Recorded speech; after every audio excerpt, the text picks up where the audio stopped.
There you are. Hey, welcome back to our daily show. If you guys are watching this, I am out on vacation. Yeah. Want to thank John for letting me take some time off, and we're with some great people down there and having some fun by an ocean somewhere, and probably not worrying too much about life. And I want to thank you guys for tuning in and making this show what it is and just how it's grown so much to be able to compete against, radio stations in St. Louis on numbers and really being able to showcase the good in our community. I think it's such an important thing to discuss. So we're going to dive right into the best of 2025, if you will. I'll come back on June the 30th live in the studio. I want to thank you guys so much to have this opportunity to check out some interviews you might have missed or some ones that you just want to watch again and maybe just forgot about. So we'll dive right into that now.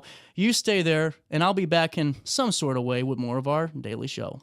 You're listening to Our Daily Show with CJ Nasello on RiverBender.com. Welcome back, 10:30. When this song bumped the Alton Amphitheater, man, I saw 1,000 people at least on their feet all night long. DC Glenn back in Alton via Zoom. Sir, thank you so much for your time. Let me get you on the screen here today. How are we? How's everybody doing this morning? Oh, doing great, sir. Thank you so much for your time. Last year, before we get started, you guys rocked the Alton Amphitheater, and it was one of the most exciting shows that we've seen there in quite some time. If you remember a little bit of it, how was your time in Alton last year? I had a ball. Our whole thing is energy, right? And I've been a DJ all my life, so back in the day, if you couldn't keep the dance floor packed, you weren't a good DJ. Yeah. So I kind of keep that, that's something that never goes away. So our focus when we're on that stage is to try to give people the greatest entertainment and the greatest time full of energy that they've ever had. And I think we did that well. Absolutely. So we had a ball. Absolutely. And, I don't know. I love the amphitheater and seeing that river behind you guys as you were playing, man. It was just awesome. And thank you again for stopping by to Alton. But really just excited to have you here. Someone that's, really just kept your career going, not really a low point in it. And that's what I think so incredible is the fact that we're always, innovating. We're always, re-evolving who we are, how you are as a performer. And it reflects onto all of us as people. Take me through the career you've had and how important it was to always constantly evolve and find that next thing. Well, life, I tell people this all the time, life is baked in the cake, right? So the whole goal is not to get blindsided. So throughout my career, I've been blindsided many, many, many times. And the key is to vow that it'll never happen again. And you do whatever you got to do to educate yourself on whatever it is that had you stuck so it doesn't happen again, right? And I've become masterful at it. And, we've been doing this is 30th year, Whoop, There It Is. And, we've been able to manufacture a great career on one song, but that takes work, right? So that takes, learning your lessons. That takes, if you make a mistake, own up to it and take the responsibility for it and correct it. You know what I mean? Mm-hmm. So just doing that over and over and over and taking life challenges and turning them into gold. That's what I do. So I challenge everybody because I'm a motivational speaker. My main thing is I challenge everybody to find the positive in the negative. 100%. And if you concentrate on finding the positive in the negative, that's where the true nuggets of gold lie. And now your mind is truly open to every possibility imaginable, and you're not stuck because you're thinking negative about every situation. And that's a perfect segue into what I was wanting to hit on next is the fact that, so many of us, and I've come into this all the time, just being the young guy that's done the radio show for 6 years in different facets is I feel like sometimes as people, we don't open ourselves up to those new horizons. We always kind of shut the door and make sure what works right now is what works. And this is what we're focusing on. How important is it for you to be open to these, different thoughts, these different ideas, these different trajectories to realize, hey, there's more to life than just this one facet of it? Couple of things. Over my year, I'm more mature and more seasoned, and what I've learned is that you cannot let life pass you by. And that's what happens to a lot of people. I see a lot of people that used to be youthful and vigorous and always wanting to learn and always wanted to soak up stuff and always wanted to, meet the challenges of life. just kind of stop. And what happens is life passes them by. And then when they want to do it again, because you didn't try to keep up, you're kind of lost in the sauce. And now it's just hard to recover from anything. And, I've watched a lot of people I love do that. And, to me, I think that's what, makes people leave this earth a little bit earlier than they want to and leave this earth a little bit unfulfilled. Right. So I just vowed that I'm never going to let life pass me by. And I wish that I wish that I loved to learn how much I love to learn when I was younger. Right. Right. But, back then I was just learning. I had to learn how to learn. Right. And when I say learn how to learn, well, if I want to do something new, how do I learn about it? And people ask me this all the time. And the one thing I tell them, if you want to learn something and you want to learn it quick, join an organization, association, or society. And I'm a part of about 30 different organizations. So when I want to learn about how to be my own publicist, I joined the Public Relations Society of America. Go to their convention, put on a big Boom There It Is t-shirt. Now I'm meeting all kind of colleagues and everybody is just giving me vital information because organizations are filled with people who love their profession that have been doing it 10, 20, 30, 40 years. Wow. And they can't wait to tell you everything about what it is that they know. So now you're getting firsthand, information of how a person took a 10-year career and made it successful, 20-year career and made it successful, 30-year career and made it successful. And now you're privy to all of that information. Now it's up to you to put in the work. And like I said, I'm part of 30 different organizations. If I'm digital marketing organization, SEO organizations, grant writing organizations, editorial freelancers association of America. And because I joined these associations and societies and organizations, I am so much smarter. And you realize that all this learning kind of has a strand that creates a big ball of focus. Yep. And you just evolve. And I'm masterful at AI, I'm masterful at digital marketing, I'm masterful at all these things, and they help me in my business, and they help me keep my career going because I know how to market myself.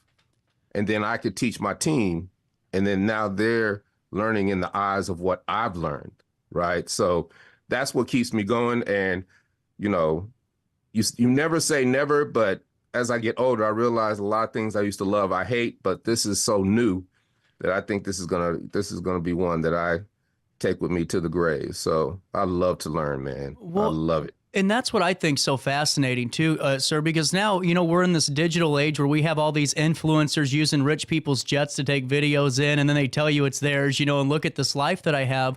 But I think it always falls short of the work that you have to put in to get to that point. We all want to have the city on the hill house, but we got to build the hill first. Whenever you started getting into these organizations, did it kind of blow your mind with how just a simple conversation with somebody that you wouldn't know different than Adam could really change how your thought process is in terms of business and in terms of personal growth too? Not really, because me being a DJ, last 35 years of my life, my DJ booth was always the hub. Really? Right? Everybody would always come and talk to me.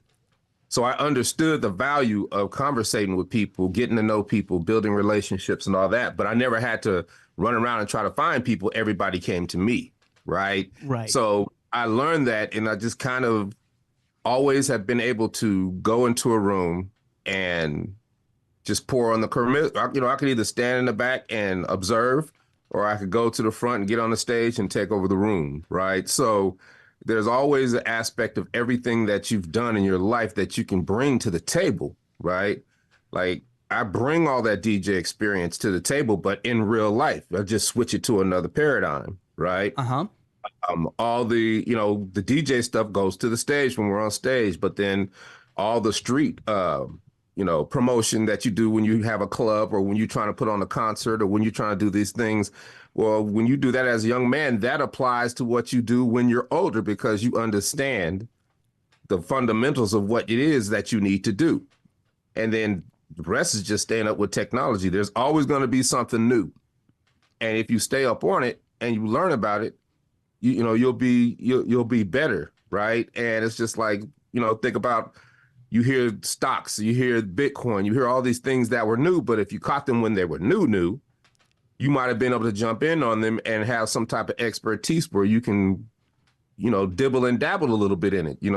I love my life because I get to do a bunch of things a little bit, and nothing ever seems like a job to me. It's all fun.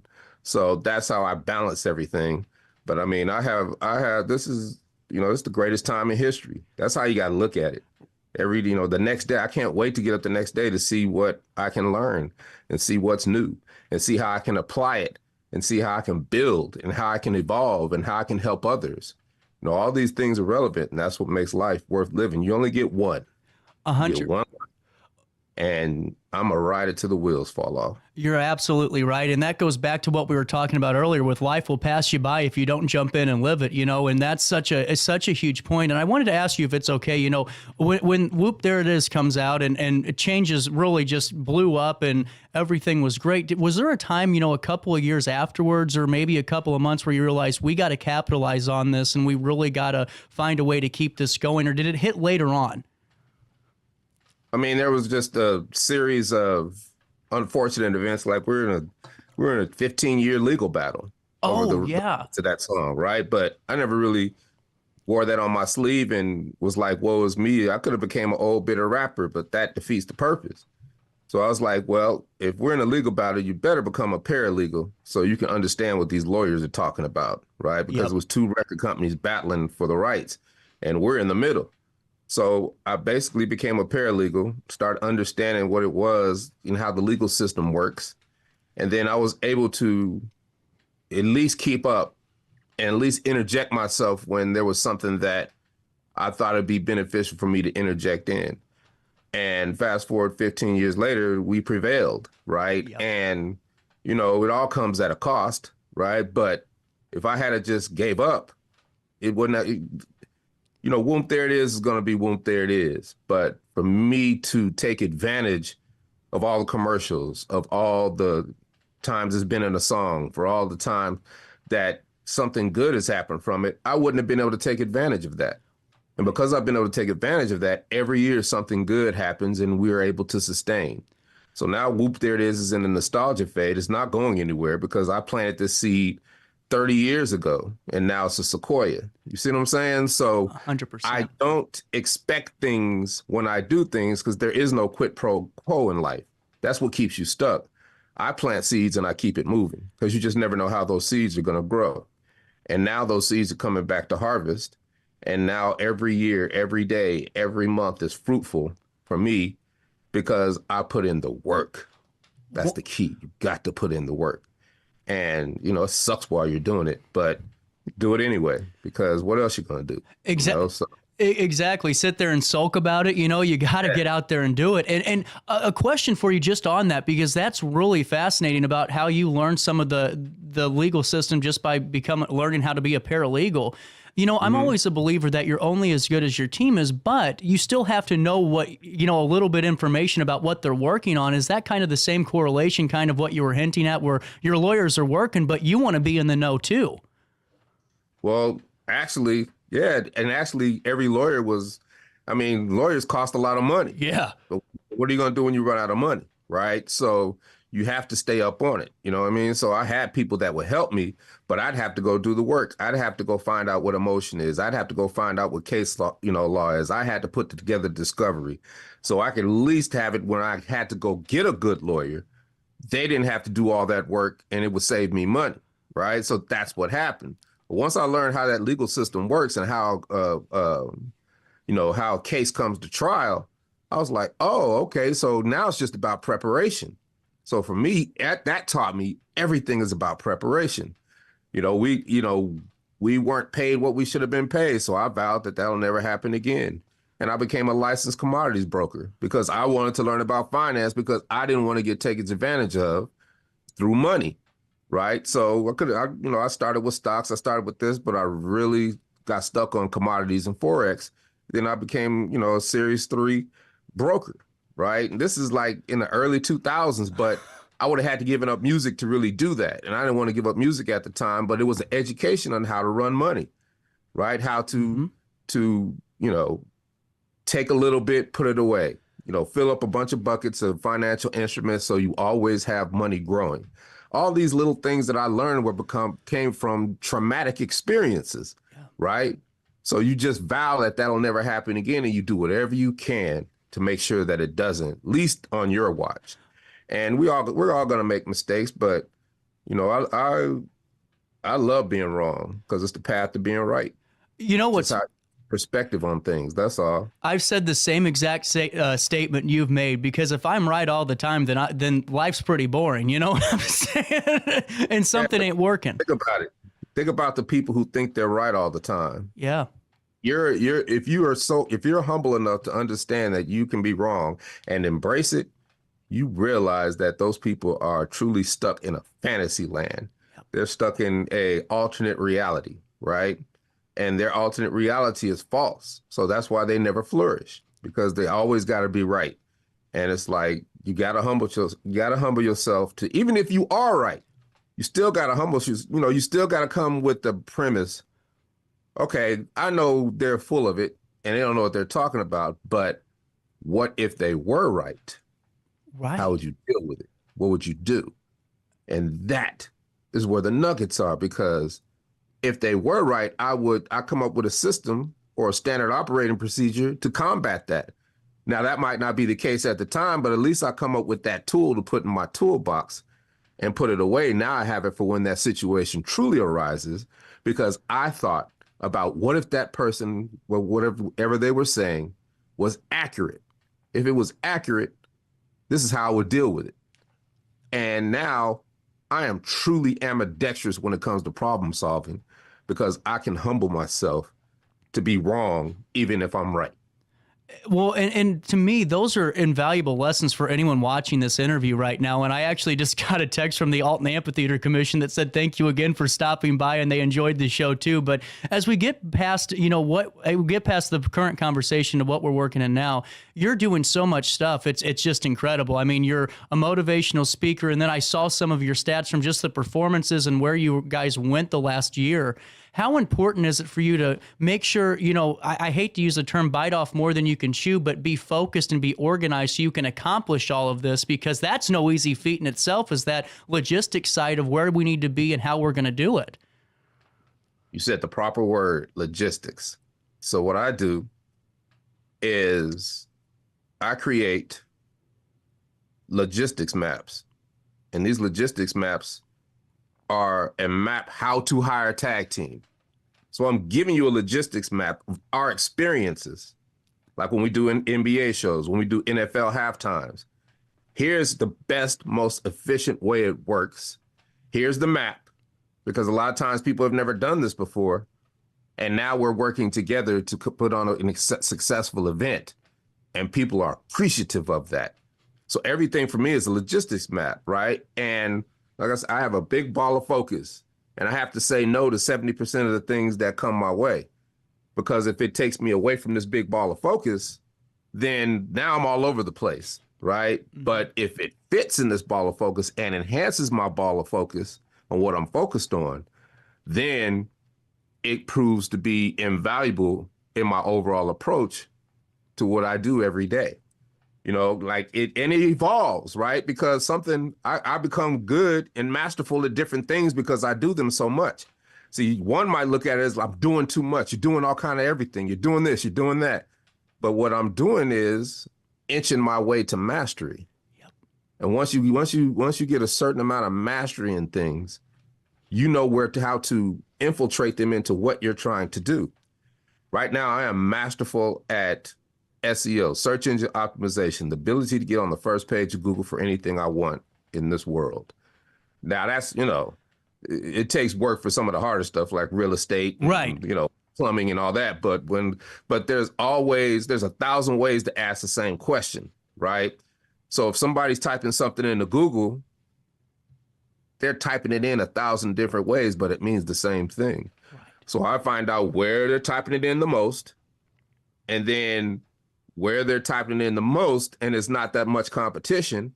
And that's where I land, because those people are actually seeking me out. And now I'm in front of them and I can provide my services for them.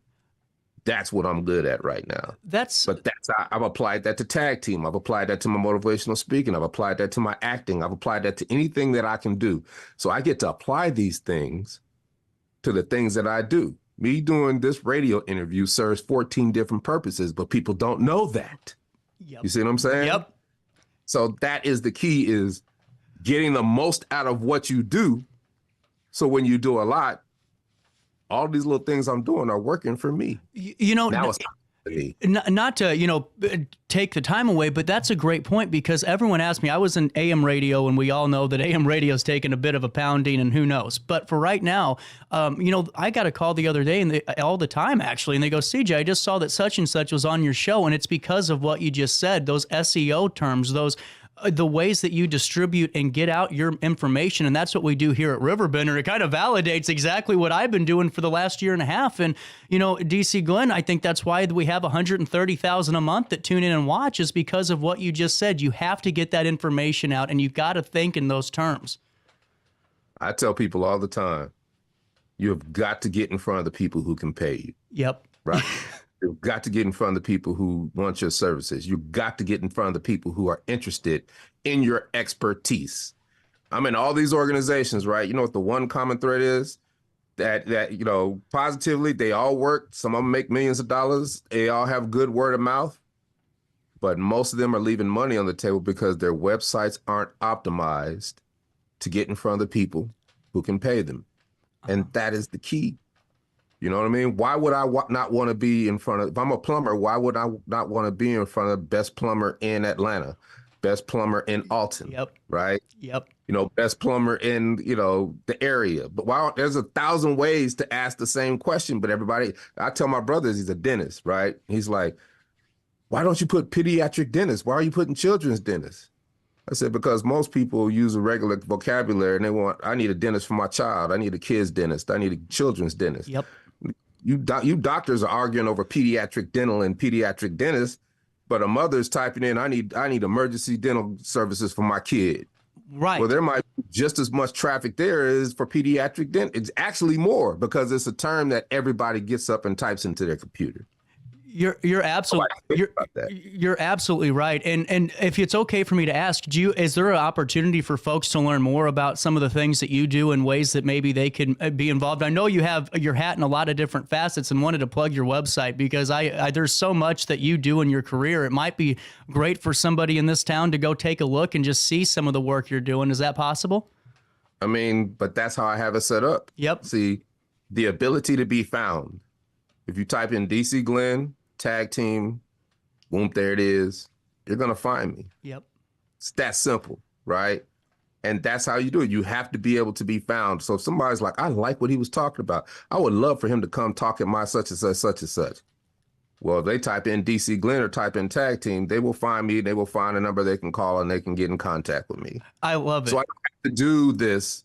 You know what I mean? Yeah. It's too much to do when people ask me, so how can people contact you? I just type in my name. You'll find it. Because, but this is the beauty of SEO, because coming into it, I had to disambiguate. Ambiguity means everything is kind of, you might have a person named, Don Johnson, but there's 10 Don Johnsons. So that's ambiguity, because they're all lumped together and you don't know which one is the one that you want to find. So you have to disambiguate yourself from all those other Don Johnsons. How do you do that? You do it through SEO. You do it through taking all the things that you've done in your life and letting Google know, I am this entity and this entity alone. So 7 years ago, you type in tag team, it was all wrestling. Right. Type in tag team now, it's all me. 100%. That's different. You see what I'm saying? That's the difference. And I've learned how to do that. So I'm in like 5 different masterminds. I still get coached, right? Because it's ever evolving.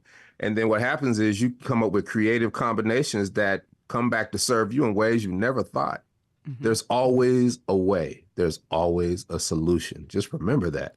But you have to put in the work and educate yourself in a way. And it don't ever stop. It's not like, okay, I'm going to do this and then this is going to work. No, it don't work like that. Right. You got to always keep going, because there's always a different way. And your going at a moving target, because somebody might come and say, oh, I see what they're doing. Let me do one better than them. Well, now you're in a arms race to be number one. But if you don't have newer and better tactics than your competitors, you're going to always be 3, 4, and 5 instead of number one. Now, there's nothing wrong with that because you're in the ballpark. People going to scroll and they're going to say, okay, I'm going to try him, and him. Mm-hmm. But if you're first on the page and you got your logistics mapped to where I'm going to show you how to hire me, then they're not going to go anywhere else. And your reputation precedes yourself. So all of these things, that's what comes reputation management, right? Yep. All these things have to be in alignment, right? But when they are in alignment, it's beautiful because everybody's thinking, what can I do? They want an easy button. How can I do this? How can I do that? Right? And they concentrate on 2 or 3 things, 2 or 3 factors that they think are going to get them where they want to be. What they don't understand is there are 100 factors. So what you do is you got to find the places where you're a 0 and do 1, right? Yep. So let's do this factor, and you go down the line and you think broad instead of narrow. It's one of my mentors, Ted Kabatis, taught me that. Very smart man. He said, don't go deep, go broad. Then you cover everything. So if Google comes back and says, hey, we want to take this away from you. Well, I've got all these factors filled out so that one thing doesn't hate me. Not hate me, but take away from me, right? You see what I'm saying? Mm-hmm. I can withstand that. And that's kind of, it's what do they say when you're investing? Diversification. That's the true essence of diversification. So when one thing falls out, 2 things fall out, you still are good because 8 things are still running. And you've got 10 more things that are incubating, right? So when you say, how do you do all that?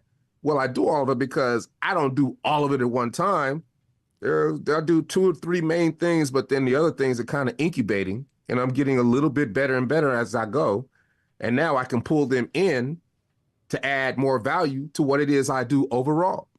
Yep. I mean, I know I'm really talking a lot, and I'm no, this is so incredible. I mean, this is a hell of a hosing a lot of stuff at you, but this is it. Yeah. And this is what I speak about. It's because what I talk about,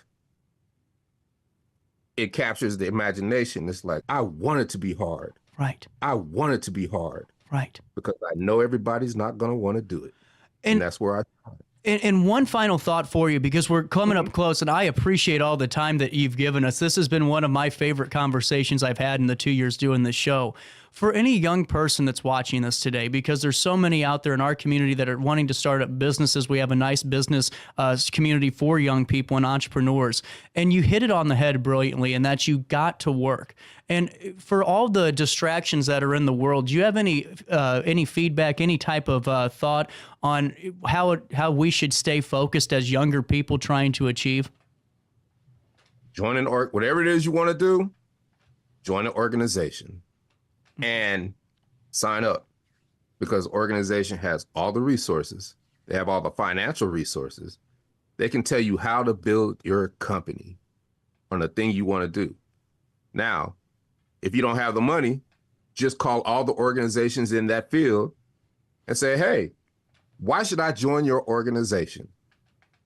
And then they're going to start pitching you. Well, our organization, you can do this, and we got resources for this and this and this. And what they don't realize is while they're pitching you, they're teaching you. You do that for 2 weeks, you'll know if it's for you or not.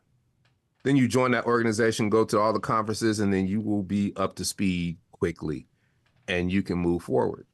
Because somebody's going to tell you how to do it. Somebody's going to take you under their wing and say, hey, do it like this. But you being a young person, you're thinking innovative. You're thinking, okay, I can add what I know to it, because you are enough. Everything you've been through in your life, everything that you've done is enough. You just have to apply it to the new stuff. And now whatever you do is custom to you, and that's how you build it out. Now, if it don't work and you don't like it, well, go to another. You can switch it and change it however you want to go, but at least you have that knowledge. And what it ends up being is a stepping stone to the next best thing. Yeah. And you start building all these building blocks. And now you can learn stuff quickly, bring it all together, and then you can start your business, and then you can flourish. You got to put in the work. If you don't put in the work, none of that means nothing. My father used to tell me, He was like, I'm working, Dad. I'm doing all this. I'm doing that. It's like, son, you can work hard. You can, you can pray. Because I was telling him I was praying about something that I really, really wanted. He said, you can pray, you can wish, but if you don't get your ass from under that apple tree, nothing is ever going to happen for you. And I never forgot that, right? Because that's what it's about. You can go in these organizations and talk to them all day and do all this stuff, but if you don't put in the work, nothing's ever going to happen. Right. If you don't put the shovel in the ground, you can't dig the hole. You're right. And man, thank you so much for your time today. I mean, this has been such a great conversation, and I hope that it was enjoyable for you too. I'm actually out of time on our broadcast day, so I got to say goodbye to the audience right now, but thank you so much for your time. Just type DC Glenn Tag Team into Google, and you will find all you need to with that great SEO work. And on that note, I'm out of time. So all of you have a great day. DC Glenn, thank you so much, sir. And on that note, I'll see you on the first day of March, and try your very best, as always, to stay out of jail. To the life he once knew. This July, the fastest boats in the world take over the Mississippi. Catch the thrill of F1 powerboat racing July 18th to 20th at Riverfront Park in Alton, Illinois. Speed, rivals, champions. This is more than a race. It's the Midwest National. Kicking off with the Meet and Greet Street Party July 18th from 6:30 to 8:30 p.m. at Max and downtown Alton. Cold beer and live music. Alton Midwest Nationals F1 powerboat racing July 18th to the 20th. Don't miss the action. Attila Fest is coming to Alton Amphitheater on July 26th. Presented by D. Smith Promotions, hosted by Reason to Doubt Podcast. Don't miss your chance to see Big Boogie and Boozy Badass live on stage with special guests Dirty Muggs, Borderline, Marquise Knox, and NKG Band. For VIP and slots, call Queen at 314-967-8999. Attila Fest. Don't miss it.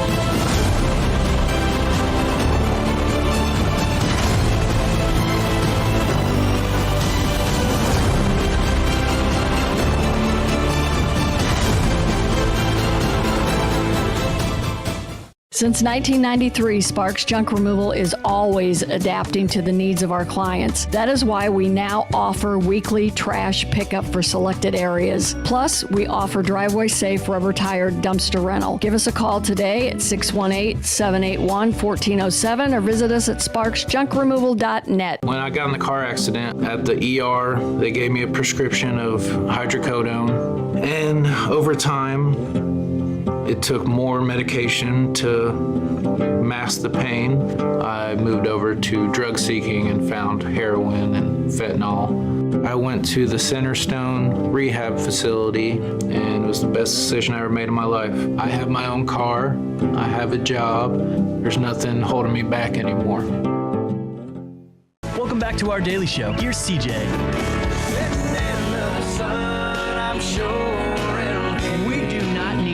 In the 10 o'clock hour of a Wednesday, we have a familiar face to so many joining us again in the 618. Craig Hentrick, NFL Hall of Famer and Marquette Catholic alumni, joining us now by Zoom. How are we doing this morning, sir? Doing great. Thanks for having me on. Well, we talked a couple of days ago, and before we get into all the fun of the Alton area growing up and playing for Marquette, I came across your Master your Punting and Kicking online courses. And Craig, if I would have made the smart decision of kicking for the full 4 years in high school, I think that my trajectory would be a little bit different. And it's one thing I kick myself for, no pun intended, literally every day about not doing. Well, I'll tell you what, it's fun while you're doing it, but afterwards it can wear on your body a little bit. So I'm feeling it a little bit now. I bet. And, before we go into everything else, take me into how you developed Master Your Punting and Kicking, because this is a great opportunity for so many younger athletes to really learn the correct way to do this. Yeah, so it kind of started just after I retired. I started doing punting and kicking lessons, and really struggled with being on the field for so long, staying on those fields for 6-8 hours a day, and just kind of wore me down. And so I kind of took a break from it and really figured out a way to try to teach online. And so what I've kind of figured out through the system, the punting and kicking system these days, is that a lot of the camps that these kids are going to are really rankings-based camps. They don't get a lot of learning and a lot of teaching at those camps, just for the simple fact there's so many kids in these camps. And so you don't get a lot of personal attention, and kids kind of leave there feeling that they really didn't get much help. They just got ranked. Mm-hmm. And so I decided to try to figure out a way to teach online where I could do a more personalized approach, and give these kids the time they need to learn the actual knowledge and what it takes to be a good punter and kicker. And, there's so much I could only imagine what really goes into, really mastering those skills, because, Graham, I'm just going to be honest with you. I was told to kick the ball far and long and get it up in the air as high as you could, because I had no formal training. And to really learn from an NFL Hall of Famer, and not to patronize you, but someone who really did this for so long and really so successfully, this is a win-win for so many prospective kickers out there to really learn the right way. Well, I appreciate that. And yes, it's way more intricate than people make it out to be. I can teach a 2 or 3 day camp solely on punting, 2 or 3 day camp solely on kicking. So there's so many details that people don't really realize and know about, that they can maybe tweak or change that could make them a better punter and kicker. And that's what I aim to do. And you can find out more information at home by going to CraigHentrick.com. That's on the bottom of the screen, CraigHentrick.com. Put your email address in and get signed up and really be involved. Now, I got to ask about some of the short videos I've been seeing on Facebook. These are pretty good. Is the family working with you on this a bit and really developing into your guys' own thing? Yeah, my wife and I do a lot of the video work together, and it's been fun working with her. She's kind of my boss, which goes beyond kicking and punting. But also my son Nate is also a aspiring kicker and punter. He's a freshman in high school, and so we've kind of used him a little bit in our videos to try to show his progress. What's Nate's review on the course? Pretty positive. He's pretty good. He's got some really good kicking talent because he was a soccer player growing up, kind of like I was. Mm-hmm. The punting's a whole different beast, but that's something we're going to be working on this off season and hopefully get him ready for this season. That's really interesting. I didn't know you were a soccer player because I was talking. I played my whole life growing up with Riley Patterson, who now kicks over in Florida. I believe for the Jaguars, if I remember off the top of my head. But it seems like a lot of soccer players really can find some promise in a career in kicking, and that's interesting just hearing you say that. Well, it's two totally different things. Uh-huh. I mean, so if you think about a field goal, everything is angles, and soccer style is coming at an angle to the ball, and punting is all straight lines, and so it's totally different muscle groups that you're using. And just totally different technique. And so I was very, very fortunate to be able to do both and be able to teach both now that I've lasted this long through in the NFL. Absolutely. And let's get to the playing days at Marquette, because you and I have a bunch of folks going, CJ, let's talk about the good stuff real quick. I heard a story that you would kick barefoot up behind St. Mary's at that park to practice. Is that true? Did you kick barefoot? I didn't kick bare. I tried it one time, and that was about the last time I did it. But no, I used to kick behind North Middle School, was where my dad and I and my brother used to go up and kind of battle it out. So behind North Junior was my big place to kick. And how did you find kicking? Did it find you, or did you find it? Well, growing up, my brother, who was 4 years older than me, his name's Bart, he's 4 years older than me, and he and I used to go out and play soccer together. And my dad built a soccer goal in our side yard. And we got bored one day kicking soccer balls in it, so we decided to go get a football and kick it over it. And so we would have competitions who could get further back, and we would kick them over the goalposts and then punt them back to my dad. And so that's how I got started doing both. And it really turned into a competition between my brother and I. And it honestly seems like a great way to really get better without really realizing what you're doing with having that friendly well, not friendly if it's with your brother. I'm sure that's a competition, you know, but to have that, it still progresses and propels you to move forward. Well, I'm a very big goal-oriented guy, and so every day I'd go out, I'd try to beat yesterday's long field goal, and just being that competitive, and against my brother as well, who was much bigger and stronger than me, that really made me want a little bit more and made me work a little bit harder. And so that's kind of how I got started with all of it. That's really interesting. And then fast forwarding just to your playing days at Marquette, you know, you guys were able to do some really good things and had some great players a part of the programs. If you could take me through a few of the years, I know that there's some of the games that stick out. I've heard a few of them when you were back in town, I think maybe 10 years ago, for a recognition night, or you were there with the team, and just hearing some of those stories, man, that's some good stuff. Yeah, I was so fortunate and blessed to be able to play with such great players and play under great coaches. You know, Coach Waters, Coach Slaughter, Coach King was my freshman coach. Played with some unbelievable athletes. One actually in my class, John Dooling, actually got a scholarship to Vanderbilt to play football. And so we had some really, really good players that we just had a whole lot of fun and played well together. It was just a team-oriented team. There was no selfish people on the team. And I think that's what made us good. That coupled with great coaching. Now, were there ever times when you made the jump to the NFL and you're sitting there and you're going through, whether it's training or you're going through a game, and you think back at some of the things that Slaughter or Walters told you about, and you're going, "Yep, damn, it's still true today." Yeah, there's commonalities between high school and the NFL. Trust me. And it's all about hard work. It's about perseverance, about overcoming adversity, and all these things that you hear about that are kind of cliches in the NFL. But it's so true that, you know, that's what you got to do to succeed. Is you got to overcome the adversity and really just be in the right place at the right time. And I was very, very fortunate to be able to do that. 100% over. And then, you know, it's kind of funny, Craig. I was talking to the boss upstairs a couple of days ago, and he goes, "What do you got going on the show?" And I go, "I don't know. I got your cousin stopping by." And just to hear that, but really, you know, your guys' family, you know, in town is really well known, and really to have a spinoff to where, you know, you're going and being successful, and now over in Franklin, it's got to be cool to see the Hendrick name spreading around and doing some great stuff in different facets of life. It is, and we're so blessed and to have a great family and a big family. Yeah. And a lot of successful people who've worked hard and kind of made a name for themselves, and we're a very, very fortunate family. And, you know, getting back, Craig, as we're just talking a little bit more about how you train and how your online courses work, is it one of these where you're going to get a set of videos? Is it a series? Or how does that break down in a week-to-week basis if I'm a part of the Master Your Punting and Kicking courses?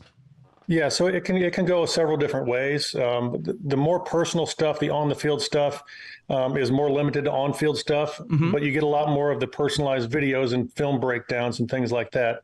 If it's something very basic that you want, there's online videos that take you through the process of both punting and kicking step by step, and I'm able to really explain the intricacies of each step and really teach the kids how to coach themselves. And I think that's the key to success in punting and kicking is being able to self-coach, because if you can self-coach, you can make adjustments yourself and not have to rely on a kicking coach of some sort to fix you. And, you know, when you get in a game, these kicking coaches may not be there with you. So you got to learn how to make adjustments on the run. And I think that's the key to great kickers and punters. I 100% agree with that. And you know, with that being said, being able to tweak on the fly, I'm sure, you know, and being able to coach yourself is one of the talents or traits of so many that make it, whether it's in the NFL or name a professional sports league. I'm sure that's what separates, you know, that top tier from the rest.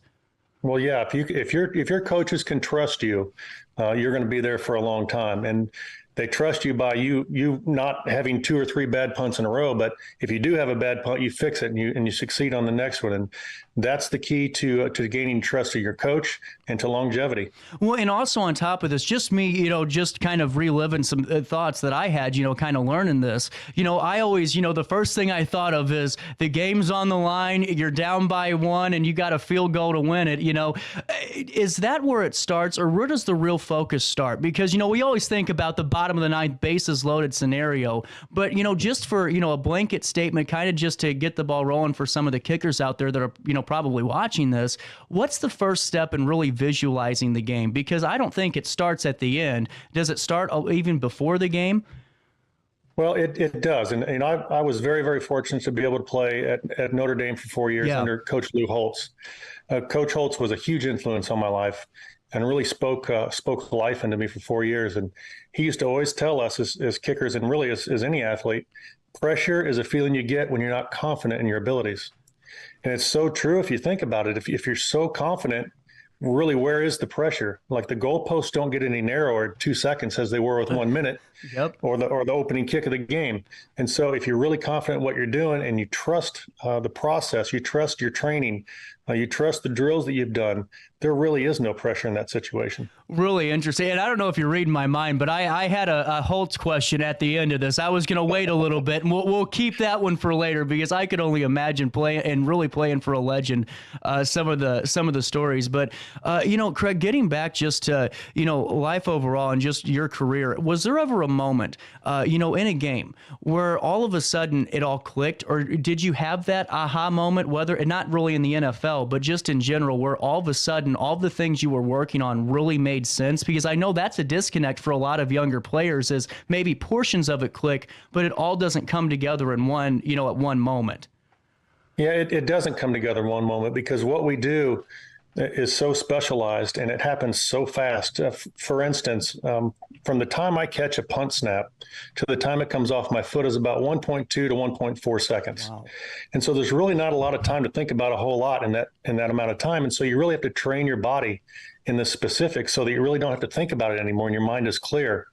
And so confidence for me always was, if I did one thing right, I was going to succeed at this punt. And for me, that was, if my ball, when I dropped it, if the nose didn't go down on it, I was going to kill this punt.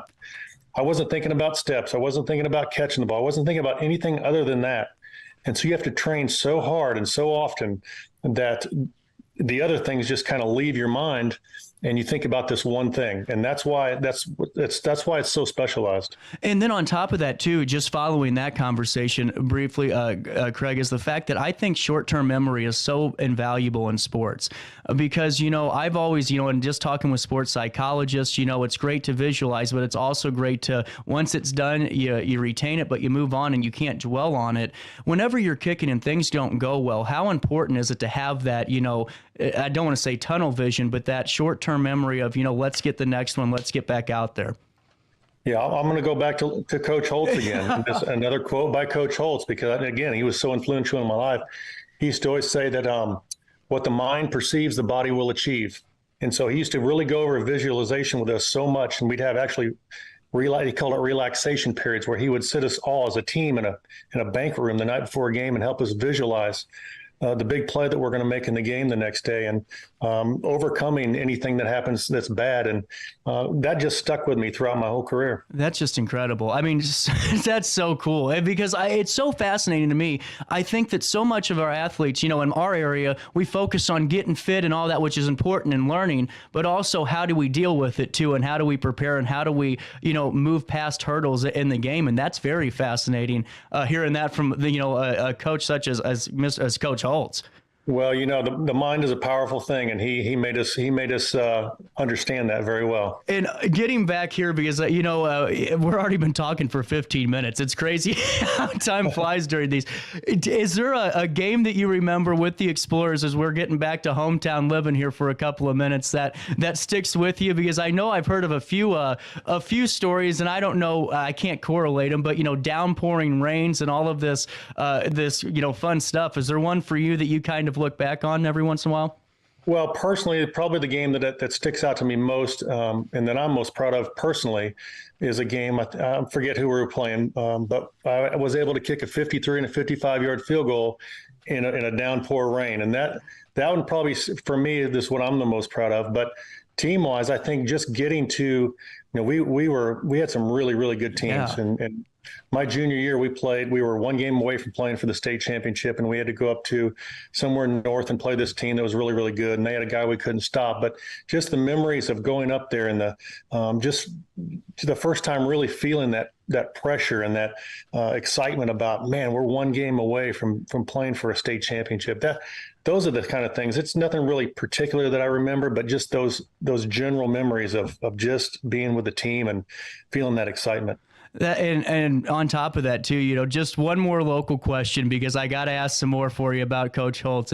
Is there a spot? Because I always ask everyone that I talk to from the area that's out of town, I ask them this question: if someone from Franklin, Tennessee goes, "Hey, Craig, I'm going to Alton tomorrow, and I need the go-to place to eat," where is it? Oh, you're putting me on the spot. I do. Here. This is only hard question I ask, Craig, is this question alone. And it's been so long since I've been back for a long period of time. I can't really be super confident in this, but when I used to go back, we used to always go to Tony's. Yep. And get the pepper steak. And that was one of my favorites coming home, and we always used to try to go there. You know what's funny is that's the go-to answers. It's Tony's, or we're going to Fast Eddie's and getting an Elwood. That's interesting. And I wanted to ask you a little bit more about your coaches, because I mentioned Coach Holtz, and I wanted to ask a little bit more, but you've had the opportunity to learn from and be coached by some of the most talented coaches at all levels. And how important is it, to retain that information and also adapt it to other coaches that you encounter along your journey? Because I'm sure not every coach feels the same way or thinks the same way during the game. But how is that differential factor of, all right, new coach, but this great information can't leave me. How can I blend it to fit the needs of all?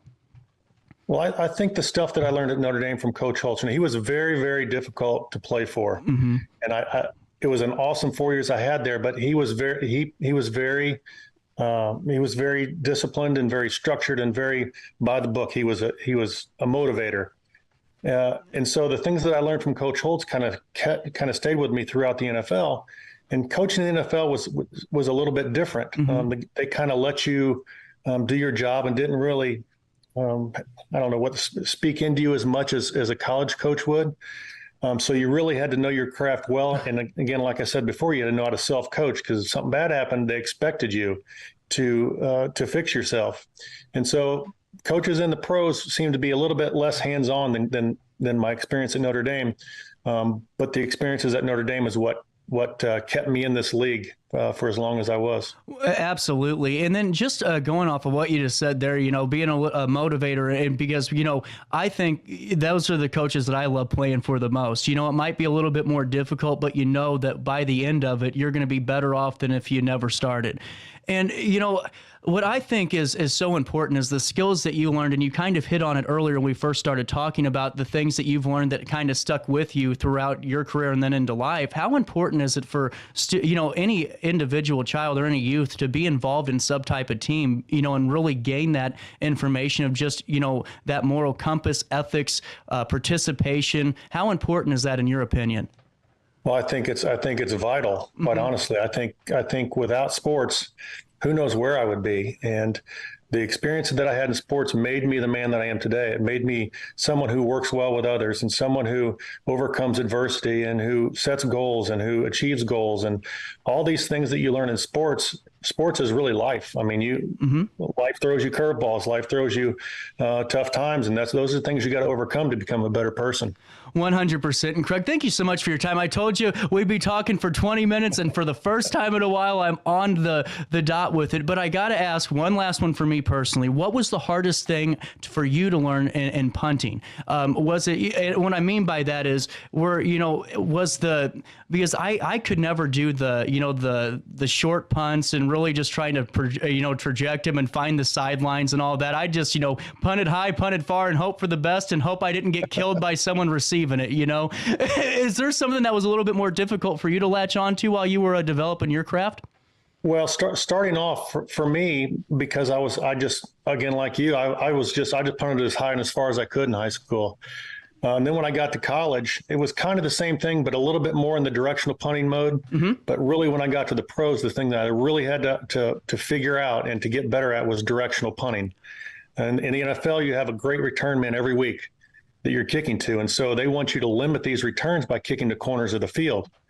And so I really had to learn the art of directional punting, and it's a difficult art if you've never really concentrated on it before, but there's ways to make it a lot easier, and that's what my program does. Absolutely. And one final one on the program, you can go to CraigHentrick.com to find out more information and sign up today. Is there a certain set of weeks in this course, or is it does it progress with that individual and no time limit? It's just, month after month or week after week. I didn't know if there was a week course or if this was, we're just going to go do this together.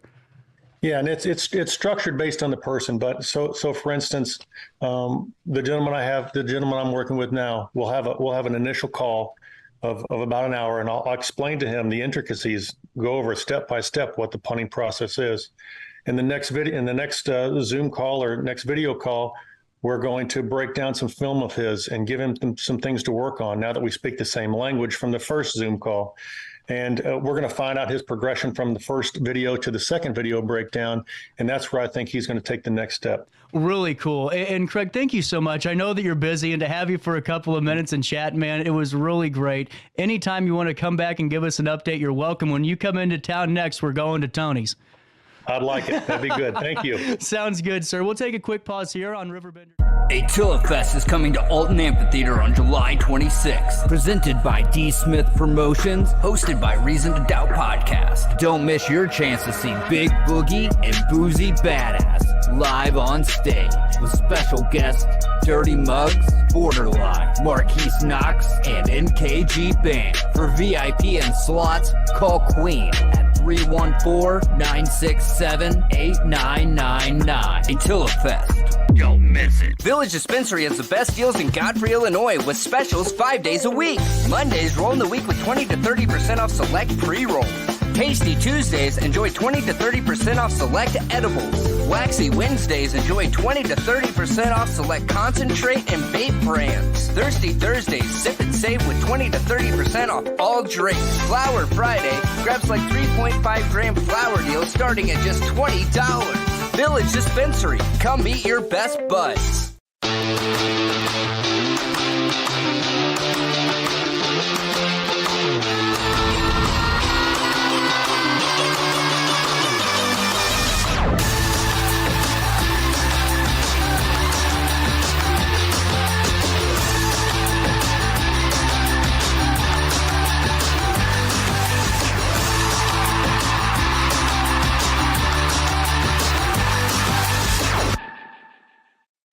When you need a project done right, on budget and on time, trust Gillahan Concrete. Gillahan handles every kind of project, big and small. Commercial, industrial, residential, from room additions and garages to patios, driveways, and more.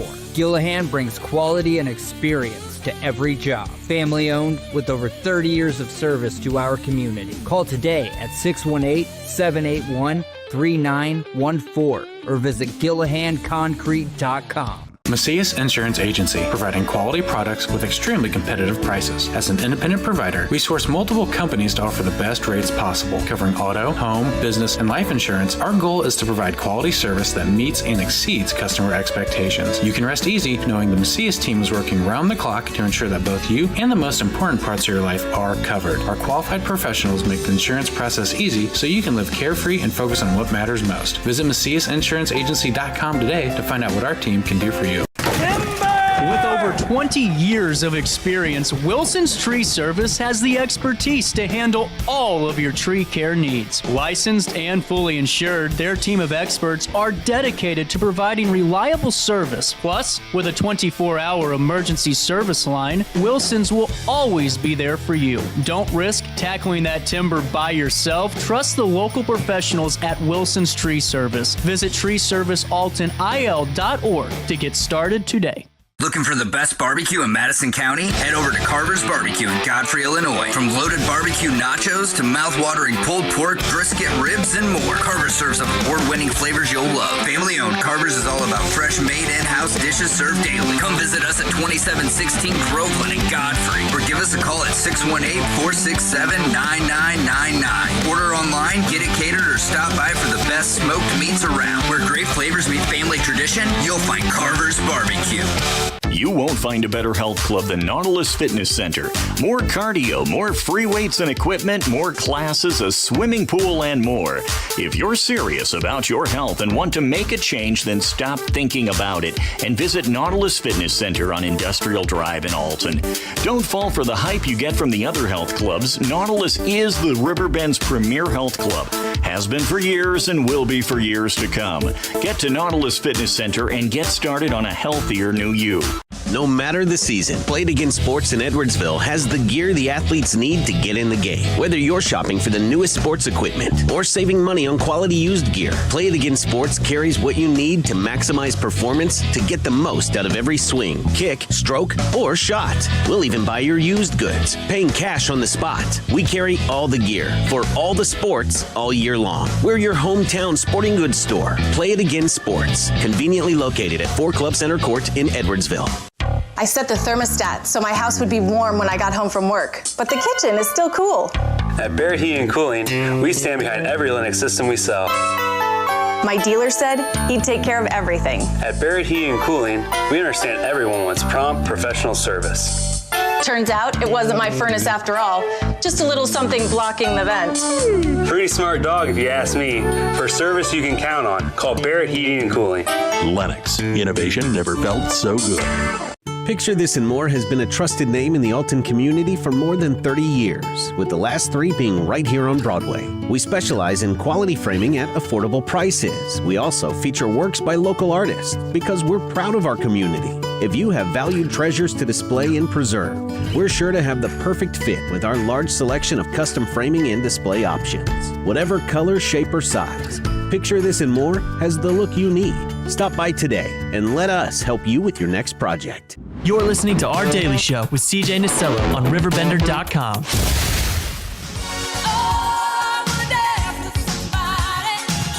10:20 on this 28th day of March. Steve Bloomer, Skyview Drive-In. This is really cool. We are a couple of days away from the season starting yet again. And how are you feeling ahead of the opening? Well, you always have a little bit of trepidation about this because I've got new employees out there. We have some of about half of our staff worked there last year, and the other half doesn't have a clue. Now we did have a work day on Saturday. We're installing a new box office computer system and a new concession computer system. Wow! And we don't have all the bugs worked out yet. Those registers and point of sale systems are tough. Yeah, well, especially when it's a new system. Yeah, that is. I mean, we're using a lot of the elements from the system that we had, but getting everything to work the way it's supposed to. Well, that's the second part of the equation, right there. And now this is really, and I can't thank you enough for popping in and talking to us in Alton today. Your grandfather started Skyview Drive-In, correct? My grandfather and his 2 brothers. Wow. They already had 2 theaters in Belleville, the Ritz Theater and the Rex Theater, and drive-ins were the coming thing. A lot of construction was halted during World War II. And there aren't a whole lot of drive-ins left that are older than Skyview. I know of, I'm a member of the United Drive-In Theater Owners Association. Okay. And in there are only 20 drive-ins that are older than Skyview. There's 302 left in the country. Now, in 1958, there were 4,000 drive-in theaters. 302 left. And out of that, a bunch of 25 that are older than Skyview, I don't know how many of them had the same ownership as when they opened. Well, and that's a huge part of it. I mean, just to have your, really your family's legacy behind Skyview Drive-In in a way, I mean, that to me is, you can't put a price tag on that to keep that one family and pass it down from generations and continue it. Is that what you're looking to do for the next generations? I have no idea. Uh-oh. my kids, I don't think are going to have any interest in it. One's a doctor. Oh.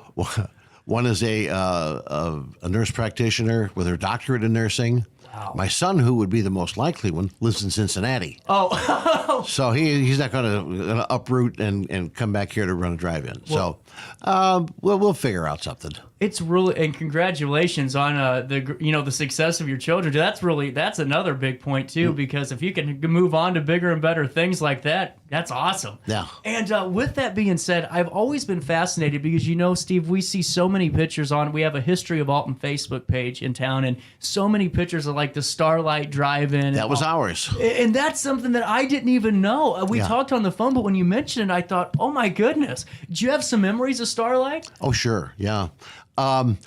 We did not build Starlight, but we took it over after the first year that it was open. Wow. Starlight was huge. I think it had room for like 1,200 cars. Part of it was lost when they put in Route 111, and then they expanded it. We lost some more. And then what really killed the drive-in is when they had College Avenue closed for a couple years for construction. And to get there, you had to go all the way over into Bethalto and come in. Oh. What is that? 140. Yeah. 140. That was how you had to get there, because you couldn't come in on College Avenue. And that ruins a lot of that traffic flow, right? Yes, and it really kind of was a death knell for the Starlight Drive-In. I think we sold it in something like, 77, 78, something like that. Wow. And now you were saying something, because the younger generations, and we do have a few younger people that watch the show as well. What was that screen like? Because you said it was really cool. Oh, if you look, when we closed, we had replaced the original screen with a steel screen. Wow. But the old screen was wood framed. It was a building. I mean, you could we'd stored equipment in there. If you can look back and find any historical pictures, it had big letters, Starlight Drive-In, and it was quite impressive. You could see it from several miles away. I remember coming in when I come up with my grandparents. You could see it from a couple of miles away. Wow. That is really cool. And thank you so much for sharing that, because whenever we talked, I thought that was the coolest part of having you come on too, because everyone still talks about Starlight Drive-In in town. I mean, it's always brought up at least once or twice a month, it seems like, because all the memories, and those memories we can rebuild this summer with our families at, Skyview Drive-In. Sorry, I didn't want to cut you off. No, you didn't. How do you guys, how does that work to play these movies? Is it like a license you guys have to go obtain to play these? How does that work? We have to book them through the various movie studios. Okay. And then we get them on a hard drive. It's about the same size as a VHS tape. And we ingest that into our digital system. Wow. You pay a certain percentage of your box office revenue to the movie studios. That's really fascinating. Yeah. That's really cool. And now we were thinking at least 50 or 60 movies being played this summer. Yeah, I never really even stopped to count, but we play 4 movies at a time because we have 2 screens and a double feature on each one. Right. When we play a new movie, okay, for example, we're opening Dungeons and Dragons. Right. This Friday. That'll play for 2 weeks, and with Scream 6 as the second feature.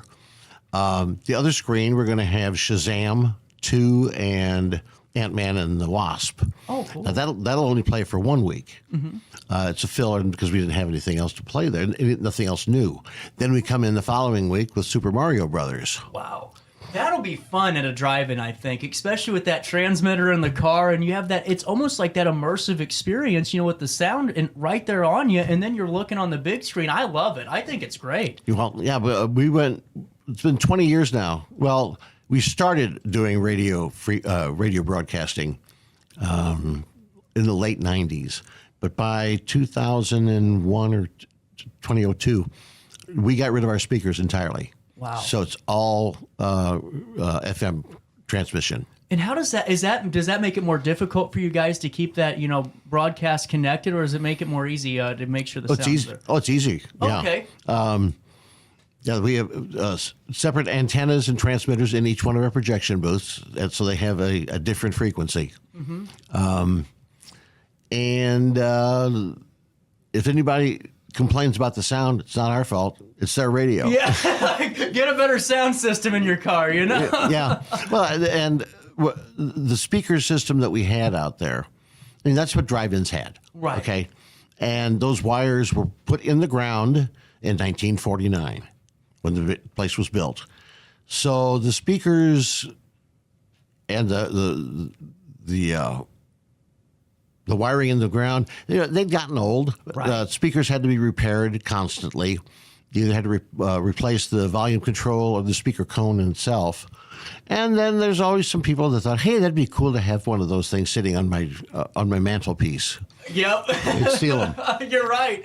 You're absolutely right. And now, with that being said, like you were just detailing some of the updates and improvements. Was there one improvement since you've taken over Skyview that you just always look back on and go, that was our defining moment to turn the curve and go to the next generation? Well, in 2013, we installed our digital equipment. Wow. We went from film projection to digital projection.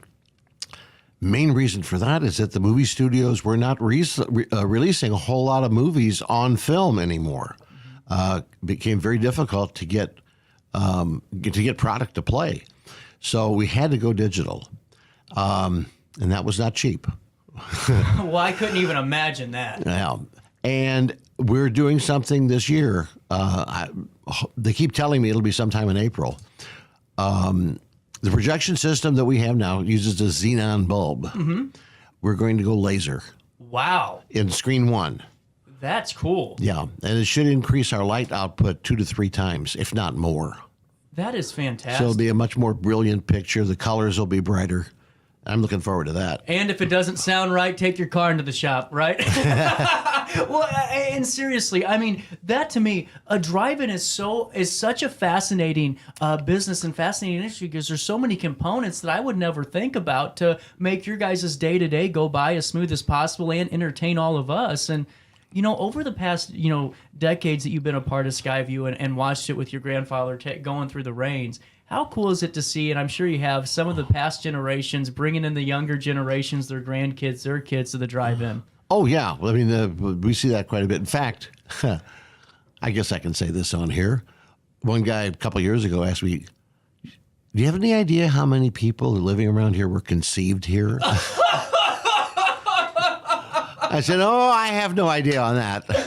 That's the next shirt, I guess, I was conceived at Skyview Drive. That's a good point. Well, it's really cool because the history that you guys have been a part of, and for so many people, whether it's in Starlight here. Now, was Starlight the only other drive-in you owned? Because I remember I thought you mentioned another one. Oh, we had several.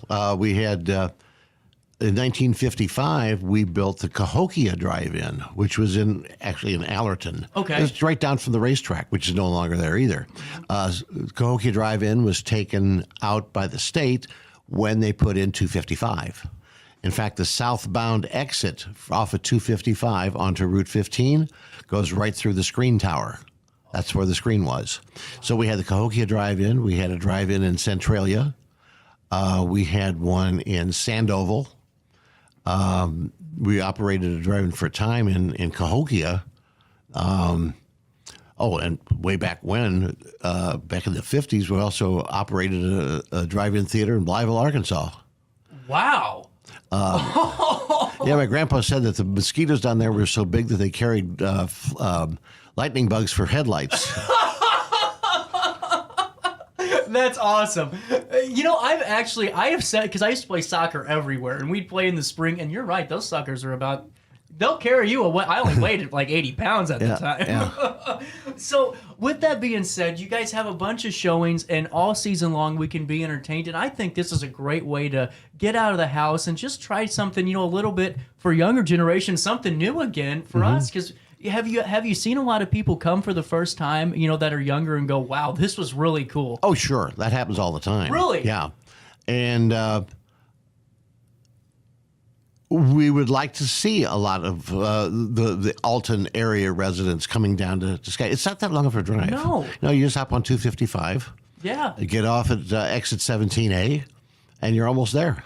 Well, and too, I mean, you're a test. It's a 30-minute drive. You're a testament. He drove right to the studio today, and honestly, so many people that live in that Belleville area, they always call me and go, "Hey, can I zoom in?" And you popped right in, and it's a quick drive. And I mean, to me, we're just neighbors, down the road neighbors. Sure. We should all be there. And is there a movie that's coming out that you're kind of wanting to watch at the drive-in just on your own that you're seeing ahead of the summer?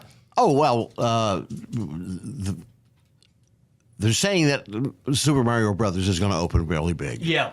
But I guess the first big movie is Guardians of the Galaxy 3. There's going to be a Transformers movie coming out. I don't remember the subtitle for that. But Little Mermaid with live action. That's going to be cool. And, of course, Indiana Jones. There. Hopefully this will erase the memory of Crystal Skull. Right. We would during retro year, when first year of the pandemic, we were doing all kinds of stuff. We did the 3 Back to the Future movies, and I said, we'll do the 3 Indiana Jones movies. I ignored the 4th one. That's what I was going to ask you. That's for a reason. That was for with a purpose. reason. Yeah. It wasn't very good. No. I mean, when they came out with a spaceship at the end, no. Yeah, we don't want that junk in Skyview. We'll just watch the 3 good ones, Well, with that being said, I mean, something that I thought's fascinating is hearing you talk about your guys' time navigating COVID, and I didn't realize that you guys were allowed to stay open. It made sense because, you're in your cars, you're able to, kind of seclude, right? Well, we weren't able to stay open. We had to fight. Okay. We had to fight with the powers that be. Yeah. It was funny. I was planning to open on the last Friday in March. Mm-hmm. In fact, I even had a hiring day. I had my staff hired, and we were ready to have our work day, okay? And everything got shut down. I worked with 2 other drive-in theater owners in Illinois. There's 8 of us. Mm-hmm. And we put together a letter to because there were certain outdoor activities that were allowed. Right. In parks and stuff. And drive-in theaters were lumped in with the indoor theaters. And we made the case that we're an outdoor activity. It's totally safe. So we got permission on May the 1st. To open. Now, that gave me a week to get everything pulled together. There were some things that we had to do. One, and normally we park 2 cars, but we kept all the speaker poles out there from when we had speakers to kind of delineate where you're supposed to park. Right. So instead of 2 cars between poles, it was 1. So we had operated half capacity. Mm-hmm. People could not go into the concession building. They couldn't go in the bathrooms either. We normally have porta potties out there. So we added, instead of having 8, we had 16. So we had plenty of facilities there. And I had one guy that did nothing but sterilize the porta potties. As soon as somebody left, he'd go in and spray it down with bleach water. Mm-hmm. Concession stand was closed, but what we did, people were able to come up to the door. We'd take their order. We had runners in there. They'd go pick up their stuff and bring it to them. Wow. So that's how we got through that first year, and we had a lot of concerts. We had we even had unproms. The high schools couldn't have their proms. Oh yeah. So they had them out at Skyview. That is cool. Kids out there, in formals and tuxedos to watch a movie. That is, and see, that's what I'm getting at too. I mean, once again, people for 20 years down the road, those kids are going to go and those students are going to go, remember when we couldn't even have prom because of COVID and we were at the Skyview drive-in and all of that? To me is priceless, and that's why I think it's so important to celebrate and always go out and contribute and support Skyview and all these great institutions like your guys'. And I got to ask you, Steve, what was your first drive-in movie? Do you remember? I don't remember the first one. I'll tell you the first movie that I ever saw. Okay. I was at my grandpa's house. I was about 5 years old, 6 maybe. And he said he was leaving. I said, "Where are you going, Grandpa?" He says, "Well, I got to go to work." I said, "Well, where's that?" It was the Ritz Theater in downtown Belleville. And I said, "Can I go with you?" So, my folks were there. I said, "Sure, we'll pick you up later." So I went down there, and the Ritz had a balcony, and you walk up the stairs to the balcony, and then from there, you walk up to the projection booth. My grandpa said, okay, you sit right here, right at the bottom, the back row of the balcony. So here I am, 5 years old, all by myself, balcony of the Ritz Theater. The movie is Them. Are you familiar with the movie Them? Oh, it's one of the giant ants. Oh no! and it's a great cast too. Is it really? Yeah, James Arness and James Whitmore. Wow. James Arness, Gunsmoke. Yes. Yeah. My grandpa and I would watch Gunsmoke on TV Land every night. Whenever I'd get off, I'd come over and see him, and we'd always watch the reruns on TV Land. I love Gunsmoke. Yeah. Well, then you should get a hold of Them. Okay. It's one of the great creature features. Back in those days, you had all these mutations in these movies from the atomic testing. Oh, okay. Really So cool. so this was out in the Arizona, New Mexico desert where they tested a lot of atomic bombs, and all the radiation caused the ants to become giant. They were as big as this room. Oh, I'm going to watch it. I'm going to give you a status report too. I'm going to send you a text and go, A+, A+. It is. Well, I'm sure, honestly, I think it will be. I'm excited. Thank you for that recommendation. Okay. I want to ask you, though, if somebody, because we have people that watch this all over, the 618 that might want to, maybe they have a kid, they weren't aware you guys are hiring. Are you done hiring for the year? Not necessarily. Okay. I mean, we've got enough staff to start. Okay. Because we're only going to be open 2 or 3 nights per weekend. Right. But when we go full time in the end of May, we may need to add some staff. So if anybody is interested, send an email to Skyview Drive-In, just the way it's spelled on the screen, but no spaces and no hyphen. Okay. It's all one word at att.net. And honestly, that's a great thing. I'll throw that on the screen right now. Drive-In. Look at that. att.net. Look at that. Oh, hold on, Steve. I misspelled something. I only went to the 12th grade. Skyview Drive-In at att.net. Right there on the screen. Right? Where? Right there. Oh, yeah. Look at that. Right then and there. I love this show. It's so cool just to throw things up and enjoy it. But I really think what you guys do is so cool. And Steve, did you ever think when you were younger that this would be your journey, your career with this?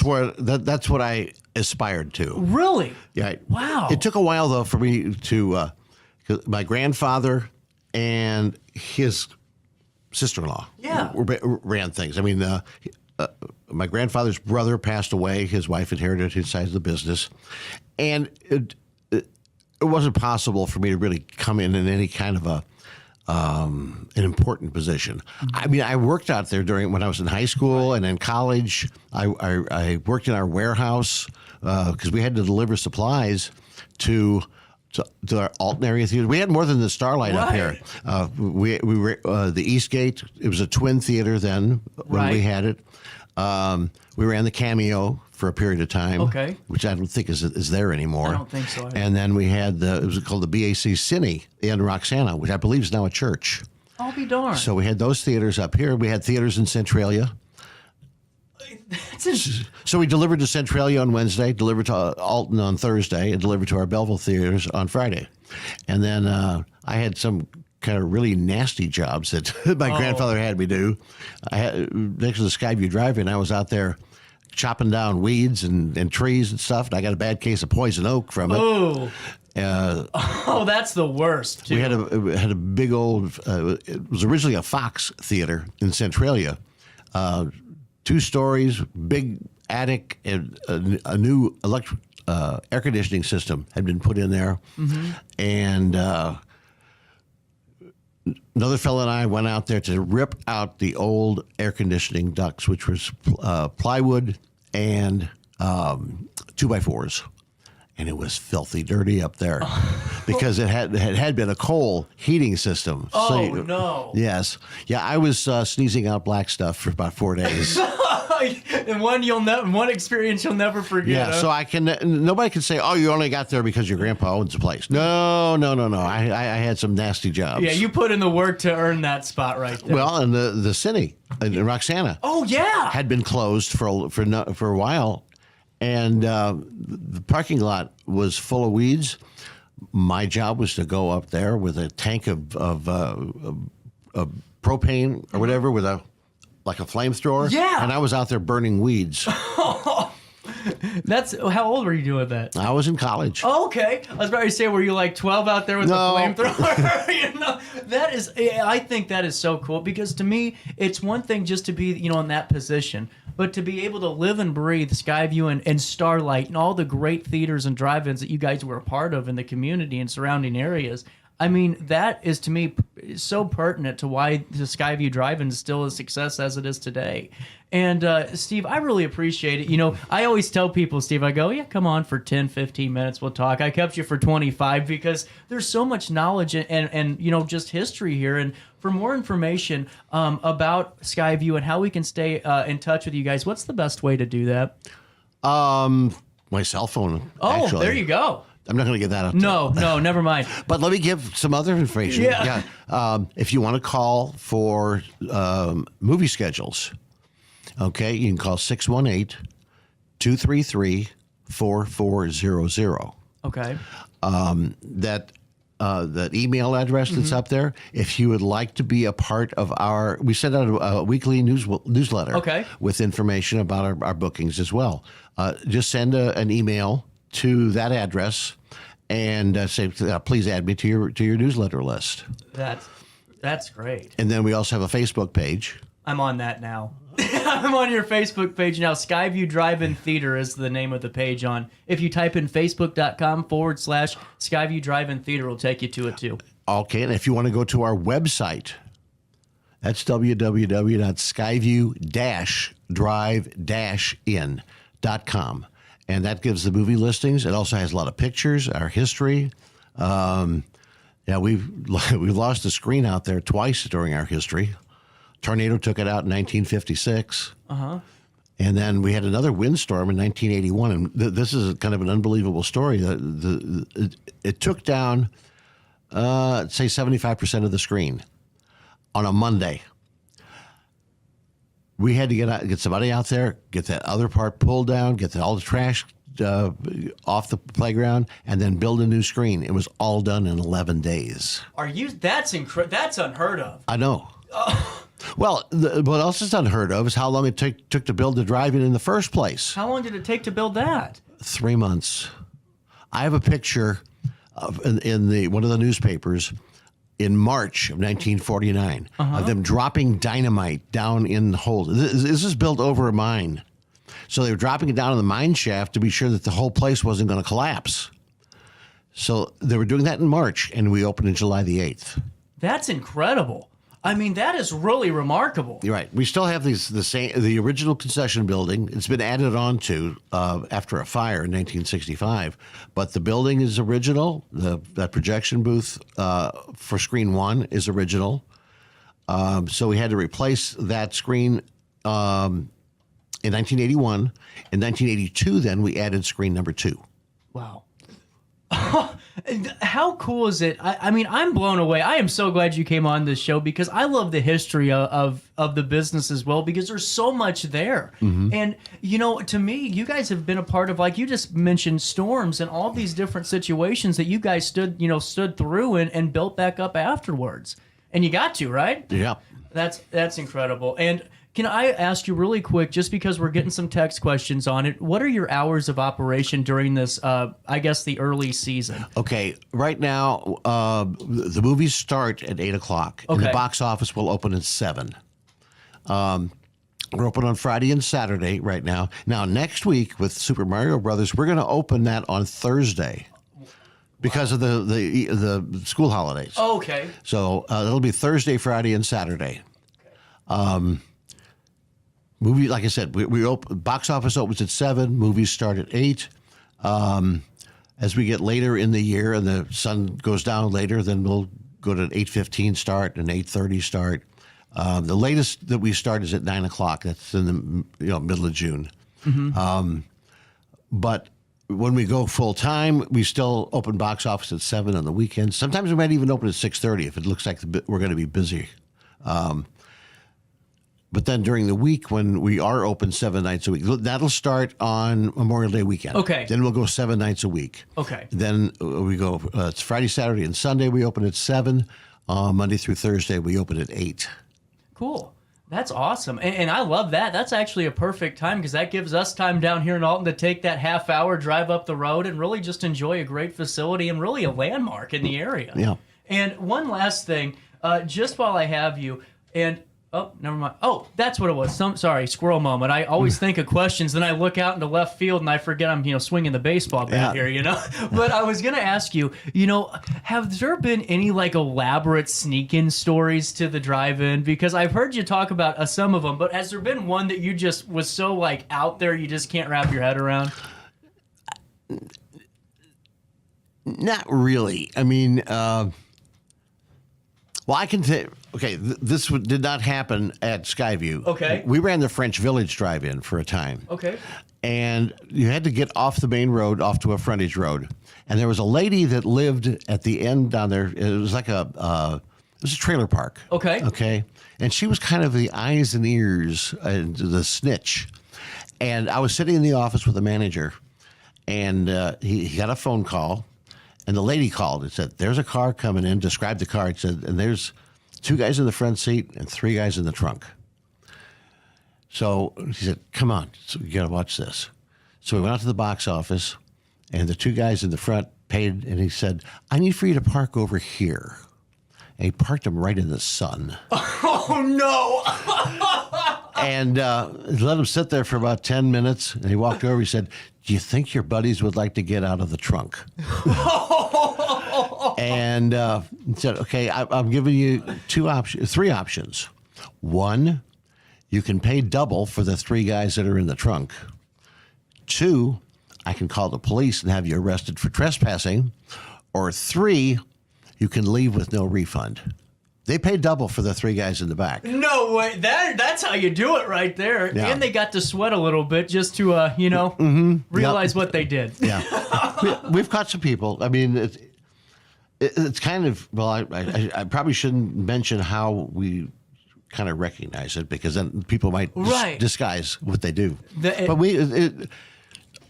I have guys that are working the ramps, helping people park, being sure that they park in the right place. And they kind of look to see if anything's suspicious. A lot of times there's a parking lot at Schnucks right next door to us, and they'll park over there and arrange themselves. Oh, so they can set up their formation there. How are we going to sneak us in? Mm-hmm. Doesn't happen often, but we catch them most of the time. Yeah, well, that is really funny. But why even sneak in? Prices are great. $13 for adults. You got kids 12 and under, 1 free per each paying adult. That's right. Wow. And then each additional child's $3. $3, right. Yeah, there's no reason to sneak in. Well, like I said, it's a lot cheaper. The adult price may be higher than a few places, but when you look at a family of 4, yeah, $26. The kids are 12 and under because the kids are free. You can't even come close to that at one of the megaplexes. No, that's a half a bag of candy at any movie theater. And that's a great point. Well, Steve Bloomer, thank you so much for sharing with the Skyview Drive-In. And anytime you want to come on, if anything's big or any developing news, please keep us informed, and I'll be up to see you in Belleville. Okay. And make sure you guys mark your calendars for Dungeons & Dragons, 31st of March. Box office opens at 7 p.m. The movie starts at 8. Mm-hmm. Adults, $13. Kids, 12 and under, 1 free per each paying adult, and then an additional $3 for each child, right? And then Skyview-drive-in-in.com for the movie listings and history. No, Skyview-drive-in. Oh. That's for the website. Absolutely. Let me read you, just so I can make myself feel better. Skyview-drive-in.com. Correct. There we go. That's the live endorsement right there. You've been so fun. Thank you so much for giving us your time and driving all the way down here. Well, I enjoyed it. Thank you. Thank you. 10:52 on this 28th day of March. Hey, we got to take a break and wrap up this Tuesday in the heart of the Riverbend after this. This July, the fastest boats in the world take over the Mississippi. Catch the thrill of F1 powerboat racing July 18 to 20 at Riverfront Park in Alton, Illinois. Speed, rivals, champions. This is more than a race. It's the Midwest National, kicking off with the Meet and Greet Street Party July 18th from 6:30 to 8:30 p.m. at Max in downtown Alton. Cold beer and live music. Alton Midwest Nationals F1 Powerboat Racing, July 18th to the 20th. Don't miss the action. Oh no, another bad headache? Yeah. Maybe it's time to see your doctor. OSF Healthcare can handle all of your family's primary care needs, including diagnosing health issues or referring you to a specialist. Schedule an appointment today. For the biggest selection of pre-owned cars, trucks, and SUVs in the Riverbend, visit unforgettable.com or stop by their location on the Homer Adams Parkway in Alton. Winner of the prestigious President's Award, Munganast Burkhardt Alton Toyota knows how to treat their customers, and they will help you find the vehicle that is perfect for you. For years, Munganast Toyota has been a fixture in the Riverbend, and now Munganast Burkhardt carries the tradition. New name, but the same great service you've come to expect. Yo, what up? It's Mike Keith, the proud graduate of Lewis and Clark Community College. I got my start in broadcasting and now I work all over the country. I discovered my path in media, but I could have been an electrician. Or I could have been a nurse. Maybe not.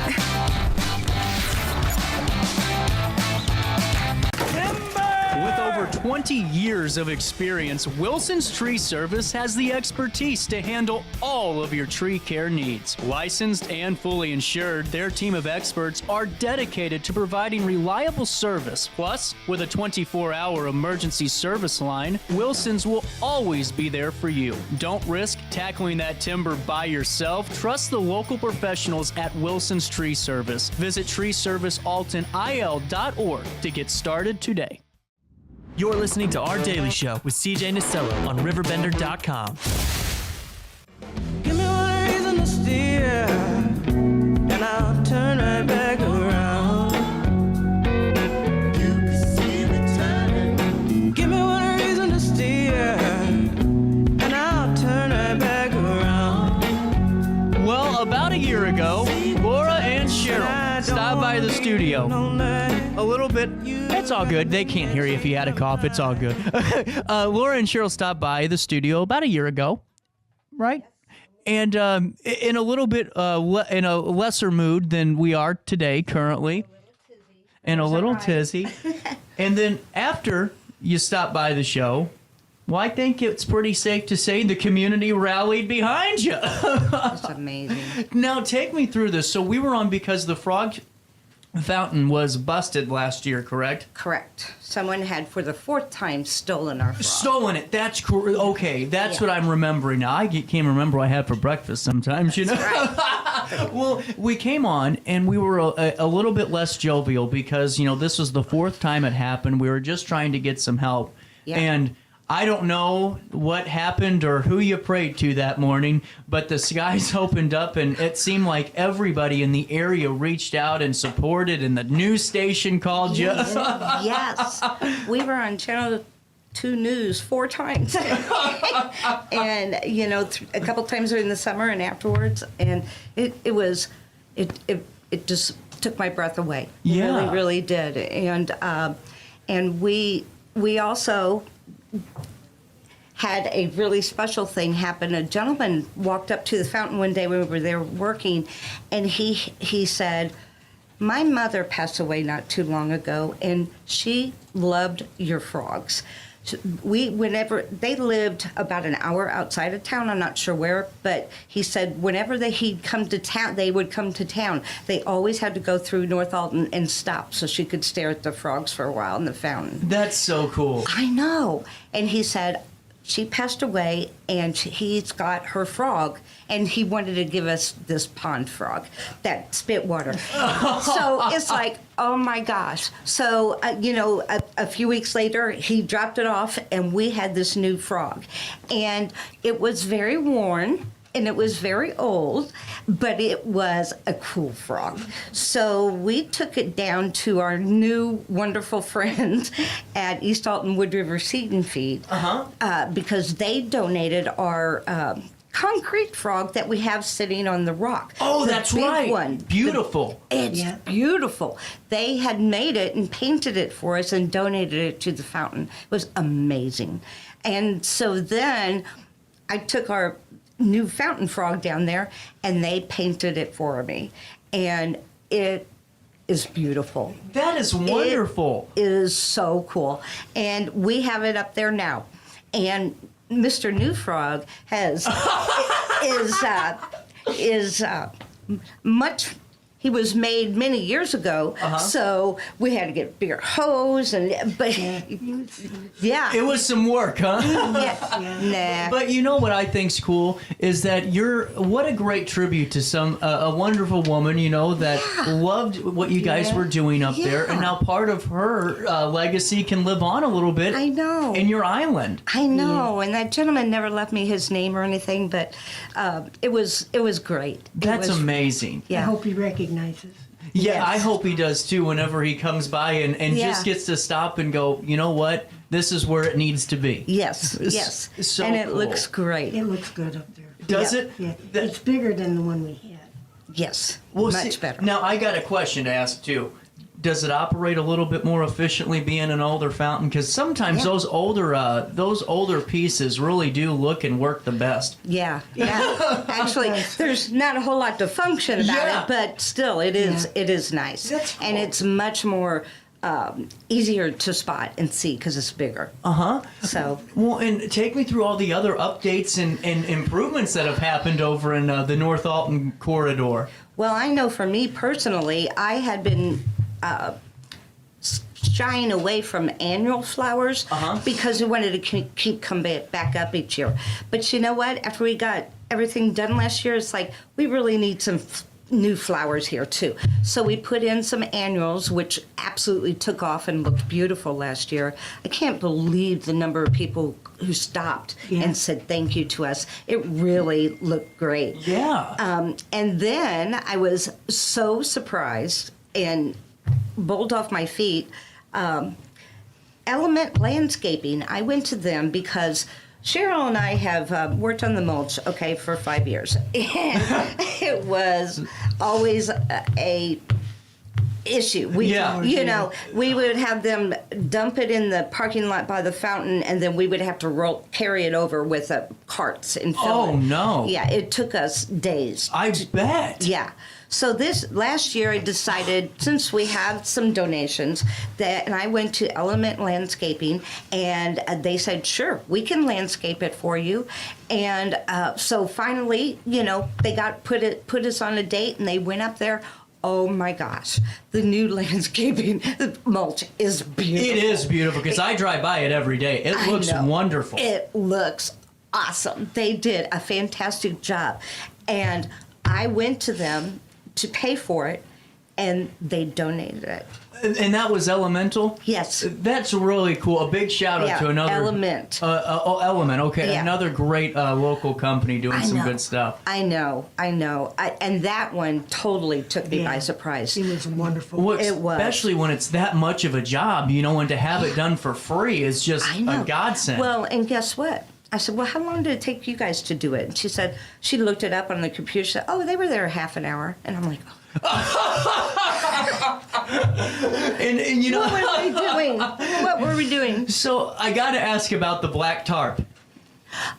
Well, actually, when we very first started up at the fountain, we had, lots of garbage, lots of car parts, lots of weeds. It was terrible. Oh, it was horrible. Yeah. So we got the weeds taken down, and we found underneath the soil 4 layers of black tarp. Yeah. And I do not hate black tarp, but you use it under rock. You do not use it under mulch or plants when you want something to grow. Yeah. Because it blocks the soil. When we pulled up that tarp, the mulch underneath was white. I bet it was. It was all, it had no nutrients in it at all. None. And it was giving no nutrients to any flower or whatever. The only thing that would grow would be the weeds. So we spent a whole summer getting all that black tarp up. And the bushes. And the bushes and everything we did to get it where it is today. That's incredible. I know. It's really been great. And then now it's led to, ta-da, a new project. A new one. Here we go. Fill me in. I'm excited. This is always cool to talk about. I know. This one, honestly, please, I need help. Please, I need help. It starts out kind of sad. Okay. My nephew in October was killed in an auto accident down at Henry Street and 67 at the stoplights there. And it was very, very hard. But we went down there and had a big group show up to release the doves for Anthony. And I'm looking at this garden there on the corner of Henry and 67, and I'm going, oh my gosh. My sister had put up a cross for my nephew, and I said, no, this isn't going to work. So I said, I'll take on this fountain. Yeah. So anyway, I contacted the owners of that property because it was not city property like the fountain in North Alton. Right. And they gave their okay. No way. That's Yes, amazing. I know. It was amazing. Yeah. And that was back in November. So now here it is March, and I'm down there starting to work on it, and I discovered, guess what? More black tarp. Oh no. Yeah. And it's like, I remember seeing them put it down and doing it a couple of years ago. Well, now, of course, there's nothing but weeds. They coming up. There's no. It looks. They spent a lot of time and money on that, and it needs to look pretty. It does. Yeah. So anyway, my agreement with the owners is that they get the landscapers back to take up the black tarp, and then I will start on it.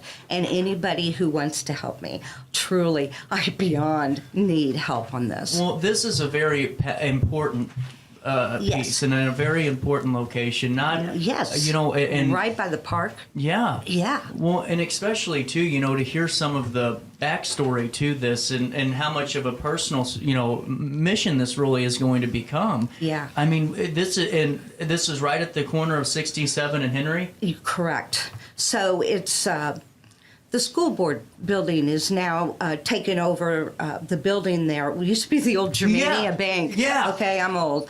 But so anyway, that's where it is. And it's right on the corner. There's a kind of a half circle of trees and bushes there. And it's mulched, but it's now got weeds growing all over everywhere. Right. So as soon as the mulch comes, or the black tarp comes up, I'll be moving in. What do we need from the public? I need volunteers to pull all the weeds out of there, and I want to plant some new plants down there and redo it. But I truly need some help. Well, and this would be something, and seriously, folks, if you have the opportunity, if you have the finances to maybe even help, with some contributions, this is the project to really help out for the summer. And, by all accounts, anyone that knew your nephew knows how wonderful of a person he was, too. He was. And a wonderful family. Your sister's a wonderful person, too. Yeah. And if we could help out with this, this would be one of the coolest things that we could do. So if you're at home right now and you have some volunteer hours to give this summer, That's right. or maybe even just a little bit of a donation to help purchase some needed landscaping, some needed plants, you name it, this is the way to do it. What's the phone number? Okay, they can go ahead and reach out to me directly.